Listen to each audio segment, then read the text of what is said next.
ओम श्री परमात्मने नमः। सर्वद्वाराणि संयम्य मनोहृदि निरुद्य च मूर्ध्यायात्मनः प्राणम् आस्थितो योगधारणम् ओमित्येकाक्षरं ब्रह्म व्यवहारान् मां विस्मरन् या प्रयातीत जन्देहं सा याति परमां गतिम्।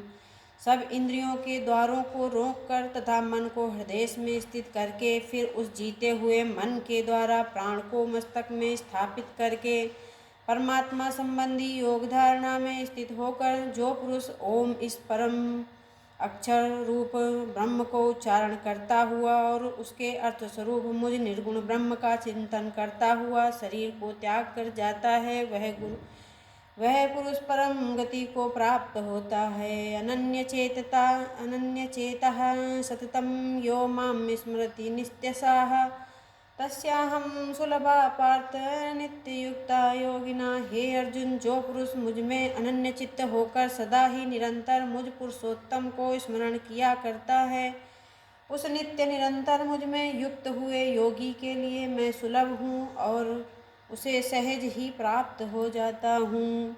मामुपेत्य पुनर्जन्म दुःखालयमशाश्वतं नाप्नुवन्ति महात्मनाः संसिद्धिं परमां गताः। परम सिद्धि को प्राप्त महात्मा जन मुझको प्राप्त होकर दुखों के घर एवं क्षणभंगुर पुनर्जन्म को प्राप्त नहीं होते। आ ब्रह्म भुवन्नालोकः पुनरावर्तिनो अर्जुन मामुपेत्य तु कौन्तेय पुनर्जन्म न विद्यते। हे अर्जुन, ब्रह्मलोक पर्यंत सब लोग पुनरावर्ती हैं, परंतु हे कुंती पुत्र, मुझको प्राप्त होकर पुनर्जन्म नहीं होता, क्योंकि मैं कालातीत हूँ और ये सब ब्रह्मादि के लोक काल के द्वारा सीमित होने से अनित्य हैं। सहस्र युग पर्यंत महर्षि ब्रह्मणो विदु रात्रियुग सहस्रांतानां ते रात्रविदो जनाः। ब्रह्मा का जो एक दिन है उसको 1000 चतुर्युगी तक की अवधि वाला और रात्रि को भी 1000 चतुर्युगी तक की अवधि वाला जो पुरुष तत्व से जानते हैं, वे योगी जन काल के तत्व को जानते हैं। अव्यक्ताद्व्यक्तयाः सर्वा प्रवृत्त्या हरागमे रात्र्यागमे प्रलीयन्ते तत्र वाक्य व्यक्त संज्ञके। संपूर्ण चराचर भूतगण ब्रह्मा के दिन के प्रवेश काल में अव्यक्त से अर्थात ब्रह्मा के सूक्ष्म शरीर से उत्पन्न होते हैं और ब्रह्म की रात्रि के प्रवेश काल में उस अव्यक्त नामक ब्रह्मा के सूक्ष्म शरीर में लीन हो जाते हैं। भूतग्रामा सा एवायं भूत्वा भूत्वा प्रलीयते रात्र्यागमे अवसः पार्थ प्रभवत्या हरागमे। हे पार्थ, वही यह भूत समुदाय उत्पन्न हो होकर प्रकृति के वश में हुआ रात्रि के प्रवेश काल में लीन होता है और दिन के प्रवेश काल में फिर उत्पन्न होता है। परस्मातु भावो अन्यो व्यक्तो अव्यक्त सनातनः या सा सर्वेषु भूतेषु नश्यत्सु न विनश्यति। उस अव्यक्त से भी यति परे दूसरा अर्थात विलक्षण जो सनातन अव्यक्त भाव है, वह परम दिव्य पुरुष सब भूतों के नष्ट होने पर भी नष्ट नहीं होता। अव्यक्तो अक्षर इत्युक्तमाहु परमां गतिं यह यम प्राप्य न निर्वर्तन्ते तद्याम परमं मम।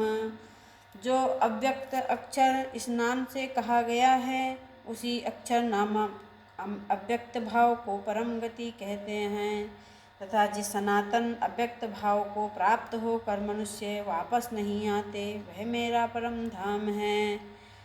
पुरुषः स परा पार्थ भक्त्या लभ्यस्त्वन्ययाः यस्यान्तः स्थानि भूतानि येन सर्वमिदं ततम्।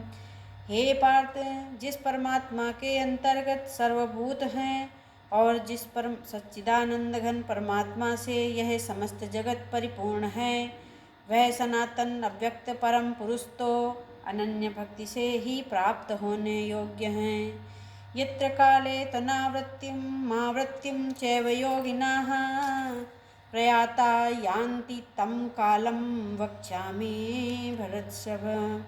हे अर्जुन, जिस काल में शरीर त्याग कर गए हुए योगी जन तो वापस ना लौटने वाली गति को, और जिस काल में गए हुए वापस लौटने वाली गति को ही प्राप्त होते हैं, उस काल के दोनों मार्गों को मैं कहूँगा। अग्नि ज्योतिर्रिहा शुक्लः खड्मासा उत्तरायणं तत्र प्रयाता गच्छन्ति ब्रह्म ब्रह्म विदो जनाः। जिस मार्ग में ज्योतिर्मय अग्नि अभिमानी देवता है, दिन का अभिमानी देवता है, शुक्ल पक्ष का अभिमानी देवता है, उत्तरायण के 6 महीनों का अभिमानी देवता है, उस मार्ग में मरकर गए हुए ब्रह्मवेत्ता योगी जन उपर्युक्त देवताओं द्वारा क्रम से ले जाए जाकर ब्रह्म को प्राप्त होते हैं। धूमो रात्रि स्ततः कृष्ण खड्मासा दक्षिणायनम तत्र चांद्रमसं ज्योतिर्योगी प्राप्य निवर्तते। जिस मार्ग में धूमाभिमानी देवता है, रात्रि अभिमानी देवता है, कृष्ण पक्ष का अभिमानी देवता है और दक्षिणायन के 6 महीनों का अभिमानी देवता है, उस मार्ग में मरकर गया हुआ सकाम कर्म करने वाला योगी उपर्युक्त देवताओं द्वारा क्रम से ले गया हुआ चंद्रमा की ज्योति को प्राप्त होकर स्वर्ग में अपने शुभ कर्मों को फल भोग कर वापस आता है। शुक्ल कृष्णे गतिरोते जगता शाश्वते मते एकया यात्यनावृत्ति मन्यया वर्तते पुनः। क्योंकि जगत के ये दोनों प्रकार के शुक्ल और कृष्ण अर्थात देवयान और पितृयान मार्ग सनातन माने गए हैं। इनके द्वारा एक के द्वारा जिससे वापस नहीं लौटना पड़ता उसको परम गति को प्राप्त होता है, और दूसरे के द्वारा गया हुआ फिर वापस आता है अर्थात जन्म मृत्यु को प्राप्त होता है। नैते सती पार्थ जानन्य योगी मुह्यति कश्चन तस्मात् सर्वेषु कालेषु योगयुक्तो भव अर्जुन। हे पार्थ, इस प्रकार इन दोनों मार्गों को तत्व से जानकर कोई भी योगी मोहित नहीं होता। इस कारण हे अर्जुन, तू सब काल में संबुद्धि रूप योग से युक्त हो निरंतर मेरी प्राप्ति के लिए साधन करने वाला हो। वेदेषु यज्ञेषु तपसु चैव दानेषु यत् पुण्यफलं प्रदिष्टम् अत्येति तत्सर्वमिदं विदित्वा योगी परम स्थानमुपैति चाद्यम्। योगी पुरुष इस रहस्य को तत्व से जानकर वेदों के पढ़ने में तथा यज्ञ तप और दान आदि के करने में जो पुण्य फल कहा गया है उन सब को निस्संदेह उल्लंघन कर जाता है और सनातन परम पद को प्राप्त होता है। ओम श्रीमद्भगवद्गीतासु उपनिषद् ब्रह्म विद्यायां योग शास्त्रे श्री कृष्णार्जुन संवादे अक्षर ब्रह्म योगो नामाष्टमो अध्यायः सम्पूर्णः।